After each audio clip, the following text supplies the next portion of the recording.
আপনার মোবাইলের ভাইরাস দূর করার কার্যকরী একটি উপায় বলবো এই ভিডিওতে। ভিডিওতে দেখলে আপনার মোবাইলে কোনো সফটওয়্যারে কোনো ভাইরাস আছে কিনা সেটি খুব সহজে বুঝতে পারবেন। এটার জন্য কোনো থার্ড পার্টি অ্যাপস প্রয়োজন নাই। প্রথমে আপনারা চলে যাবেন আপনার মোবাইলে যে প্লে স্টোর আছে সেই প্লে স্টোরে।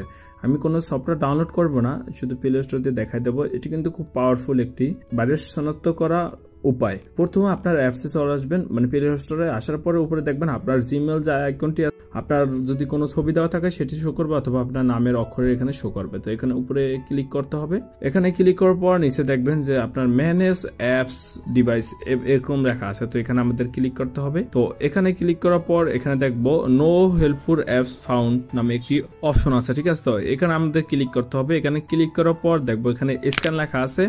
আমার কতগুলো অ্যাপস আছে ইনস্টল করা, সবকটি অ্যাপস এখানে শো করে 49+ কিন্তু অ্যাপস আছে আরো। তো আমি এখান থেকে স্ক্যানের উপরে ক্লিক করব। আপনার মোবাইলে যদি এখন কোনো অ্যাপস থাকে যেগুলো আপনার মোবাইলের জন্য ক্ষতিকর এবং সেগুলো ভাইরাস থাকে আছে, তো এখানে সেই অ্যাপসটি চলে আসবে এবং এখানে বলবে আনইনস্টল করতে এবং বলবে যে একটা হার্মফুল অ্যাপস, মানে ভাইরাস অ্যাপস এরকম বলবে, রিস্কি অ্যাপস। তো এভাবে কিন্তু আপনি চাইলে এই স্ক্যান করতে পারেন, আপনার ভাইরাসটি শনাক্ত করতে পারেন খুব সহজে।